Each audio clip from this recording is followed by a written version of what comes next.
মালহামাতুল কুবরা launch করার পরে আল্লাহ রাব্বুল আলামিন এই মুসলিম উম্মার এই দুরবস্থা কাটানোর জন্য ইমামুল মাহদিকে পাঠাবেন ইনশাআল্লাহ।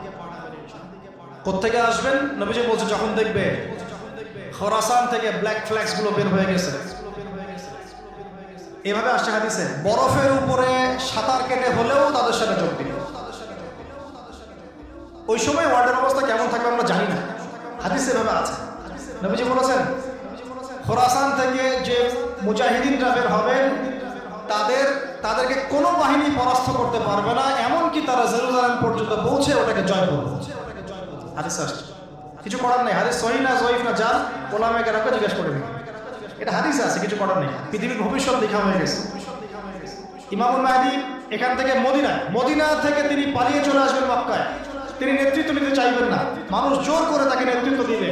হাজার আসওয়াদ এবং মাকাম ইব্রাহিমের মাঝখানে তার হাতে বায়াত নেওয়া হবে। কতজন বায়াত নেবেন? 313 জন। 300। এরপর শাম থেকে একটা বাহিনী তার সাথে যুদ্ধ করতে আসবে। আল্লাহ পাক তাদেরকে মক্কা মদিনার মাঝখানে বাইদা নামক জায়গায় ধসিয়ে দিবে, ধসে যাবে, আসতে পারবে না। তারপরে বনু কালব নামে একটা গোত্র থাকবে আরবে, ওই কালবের সাথে ইমাম মাহদী যুদ্ধ হবে, ইমাম মাহদী জয়লাভ করবেন ইনশাআল্লাহ। তারপরে তিনি সারা ওয়ার্ল্ডটাকে আবার রুল করা শুরু করবেন। হাদিসে আসছে তিনি গুনে গুনে গনিমতের মাল দিবেন না, মুষ্টি ভরে ভরে মুসলমানদেরকে দান করবেন। তারপরে বের হবে মাসিহুদ দাজ্জাল মানুষের রূপে। ওই যে 4টা জায়গার কথা বললাম, সে বের হবে ইত্যাদি ইত্যাদি। এবার সে মানুষের রূপ ধরে আমাদের সমাজে প্রবেশ করবে এবং তার অনুসারীদেরকে নিয়ে ম্যাসাকার করা শুরু করবে। কিন্তু মুসলিমদের মধ্যে একটা বাহিনী শেষ পর্যন্ত তার সাথে যুদ্ধ করতে থাকে। হতে হতে হতে হতে যখন মুসলিমরা একটু কোণঠাসা, আল্লাহ পাক পাঠাবেন আসমান থেকে ওই মাসিহকে, যে মাসিহকে তারা চিনতে পারে। ওরা যাকে মাসিহ মনে করছে, তাহলে এই মাসিহটা কে? এই মিথ্যা মাসিহ। কথা বুঝতে পারছেন? তাহলে সবচেয়ে বড় প্রতারণার শিকার কারা হচ্ছে? মাসিহুদ দাজ্জাল ওদেরকেই প্রতারণা করছে। বুঝতে পারেননি কথা? ওদের সাথেই সবচেয়ে বড় প্রতারণা হচ্ছে। ওরা মনে করছে এই সত্যিকারের মাসিহ, সে আসলে আমরা বিশ্ব রুল করবো। সে সত্যিকারের মাসিহ নয়। ঈসা ইবনে মারইয়াম আসবেন কিভাবে সেটাও এসেছে। 2 জন ফেরেশতার কাঁধে ভর দিয়ে তিনি নামবেন শাম অর্থাৎ সিরিয়ার দামেস্ক শহরের মধ্যে। কোন শহর? দামেস্ক। এই জায়গাগুলো খুব বরকতময়। আল্লাহ নবী দোয়া করেছেন, আল্লাহ শামে বরকত দাও, আল্লাহ ইয়েমেনে বরকত দাও, আল্লাহ শামে বরকত দাও, আল্লাহ ইয়েমেনে বরকত দাও। আর মুসলমানরা বলছিল, আল্লাহ রাসূল আমাদের নাজদেও বরকত দিতে বলেন, আমাদের নাজদেও বরকত দিতে বলেন। আল্লাহ নবী বলছেন যে নাজদে বরকত না, বরং ওখান থেকে ভূমিকম্প বের হবে, ওখান থেকে শয়তানের শিং বের হবে। চিন্তা করে, ওই যে বললাম নাজদিরা তুর্কিদের বিরুদ্ধে যুদ্ধ করেছিল, অটোমান এম্পায়ারের বিরুদ্ধে যুদ্ধ করেছে ব্রিটেনের সাথে হাত মিলিয়ে। ওরাই এখন সারা বিশ্বে, বাংলাদেশে এদের লেসপেন্সার আছে বহু, বাংলাদেশে এদের বহুত লেসপেন্সার আছে। তারা বলে, ওই যে দেখবেন যে যখনই আমরা এগুলো নিয়ে আপনাদেরকে সচেতন করতে চাই, মানে এরা তো খারাজি হয়ে গেছে, উগ্র হয়ে গেছে, এই হয়ে গেছে, সেই হয়ে গেছে, এভাবে করে গভর্নমেন্ট প্রশাসন সবার কাছে আমাদেরকে বিতর্কিত করার চেষ্টা করে। অথচ আমরা কি কারো শত্রু? আমরা কি এই আলোচনাগুলো করে ওয়ার্ল্ডের প্রেক্ষাপট বদলাতে পারবো? পারবো না। কিন্তু আমাদের প্রজন্মকে আমরা জানাতে তো পারবো, যাতে তারা আত্মবিশ্বাসী হয়ে গড়ে ওঠে যে আমরা এই নতজানু মনোভাব নিয়ে পৃথিবী থেকে যাবো না ইনশাআল্লাহ।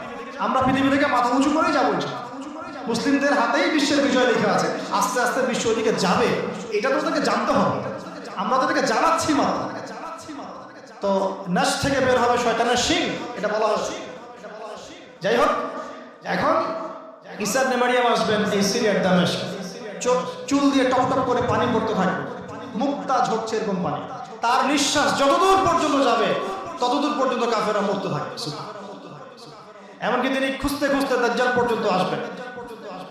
দেখবেন যে মুসলিমদেরকে অবরুদ্ধ করে রাখা হয়েছে, বলবেন দরজা খুলে দাও, নামাজের ওয়াক্ত হবে, আযান দেওয়া হবে, ফজরের ওয়াক্ত। ভাই আমরা যদি ফজর মিস করি, আমরা আসলে ওই বাহিনীতে যোগ দিতে পারবো না, বেঁচে থাকলেও জানি না আমরা অত বছর থাকবো কিনা পৃথিবীতে, আল্লাহ ভালো জানেন, এটা আমরা জানি না। কিন্তু এই বিজয়ে সুবহে সাদিকের সময় লেখা আছে, আযান হয়ে যাবে, ইমামুল মাহদী তাকে বলবেন ইমামতি করুন আপনি। ঈসা ইবনে মারইয়াম বলবেন না, এই উম্মতের জন্য ইমামতির অধিকার দেয়া হয়েছে। বলেন সুবহানাল্লাহ। তিনি ইমামতি করবেন না, বরং মুক্তাদি হবেন। দরজা খুলে দাও, নামাজ শেষে দরজা খুলে দেওয়া হবে। দাজ্জালকে খুঁজতে খুঁজতে খুঁজতে এই প্যালেস্টাইন, এই জেরুজালেমের বাবেলুদ নামক জায়গায় তিনি পৌঁছাবেন। সেখানে দেখবেন মাসিহুদ দাজ্জাল আছে। দাজ্জাল তাকে দেখার সাথে সাথে লবণের মতো গলতে জ্বলতে শুরু করবে, সেখানে তিনি তাকে হত্যা করবেন। তারপরে সেখান থেকে তিনি ইসলামী খেলাফা রিস্টোর করবেন, উর্বর হবে মাটি, সবুজ শ্যামল, বৃষ্টিপাত বেশি হবে, এগুলো হতে থাকবে। এর মাঝখানে আবার ইয়াজুজ মাজুজ বের হবে। ইয়াজুজ মাজুজ বের হওয়ার পরে পৃথিবী মেসাকার করবে। তারা এমনভাবে পৃথিবীতে মেসাকার করবে যে ঈসা আলাইহিস সালাম এবং তার অনুসারীরা তুর পাহাড়ে গিয়ে লুকাবেন, আত্মগোপন করবে, এবং তাবারিয়া হ্রদের পানি তারা খেয়ে ফেলবে। পরের দল এসে বলবে কোনো এক সময় মনে হয় এখানে পানি ছিল, মানে পানি সব খেয়ে সাবার করে ফেলছে। আর বুঝতে পারছেন, ঈসা আলাইহিস সালাম দোয়া করবেন, আল্লাহ এই আযাব থেকে আমাদেরকে তুমি বাঁচাও। আল্লাহ পাক তখন তাদের ঘাড়ের মধ্যে একটা ভাইরাস দিয়ে দিবেন, ভাইরাস, পোকা ভাইরাস। এক ভাইরাসের সব ইয়াজুজ আর মাজুজ শেষ। এরপরে পৃথিবীতে বৃষ্টি বর্ষণ শুরু হবে। আল্লাহ পাক কোথা থেকে জানি পাখি পাঠাবেন, ওই যে আবাবিল পাখি পাঠিয়েছিলেন না, এরকম কোথা থেকে পাখি পাঠাবেন, বড় বড় নখওয়ালা। এরা ওদের দেহগুলো উঠাবে, মহাবিশ্বের কোথাও গিয়ে ফেলে দিবে, জানি না আমরা কোথায়। এগুলো রূপ কথা মনে হচ্ছে না অনেকের কাছে, এগুলো সত্য, হাদিসে আসছে। একটা শব্দ। এরপর 40 বছর এভাবে চলে যাবে, ঈসা আলাইহিস সালাম ইন্তেকাল হবে। তারপরে হাদিসে আসছে মানুষ আবারও খারাপ হওয়া শুরু করবে। এত খারাপ হবে, এত জঘন্য হবে যে আল্লাহ শব্দটা বলার মতো একটা মানুষ আর বুঝবে।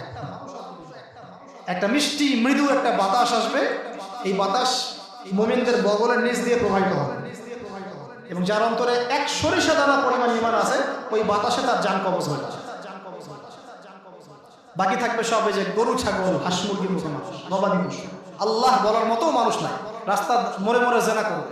এটা আরো অনেক পরের কথা, অনেক পরের কথা। আমরা ওই যুগ দেখতেও চাই না, বাঁচতেও চাই না ওই যুগে, তাই না ভাই? আল্লাহ পাক বলছেন এরপরে, আল্লাহ রাসূল সাল্লাল্লাহু আলাইহি ওয়াসাল্লাম বলছেন এরপরে একদিন সকালে হঠাৎ করে দেখবে কেনা বেচা করতে করতে, কথা বলতে বলতে, পানি পান করতে করতে, খাবার খেতে খেতে এই যে পশ্চিম দিক থেকে সূর্য উঠে গেছে। তার মানে কি? ওই দিন কিয়ামত হয়ে যাবে। এবং এটা এত ফাস্ট হবে, এত দ্রুত হবে। আল্লাহ রাসূল সাল্লাল্লাহু আলাইহি ওয়াসাল্লাম বলেছেন যে কেউ বাসায় ফিরে যাবে, আহাল পরিবারের সাথে একটা দেখা করবে, এই সুযোগ পাবে একদম ইনস্ট্যান্ট। একটা বজ্রনীনাদ, প্রচন্ড মানে শব্দ, এর বিকট একটা শব্দে পুরো মহাবিশ্ব তোলপাড় সৃষ্টি হয়ে যাবে। এই হলো সিংহার প্রথম শেষ স্বপ্নের। এই যে আমাদের এত বাহাদুরি, এত কিছু সব শেষ, মানে পৃথিবী আস্তে আস্তে ওর শেষের দিকে যাচ্ছে।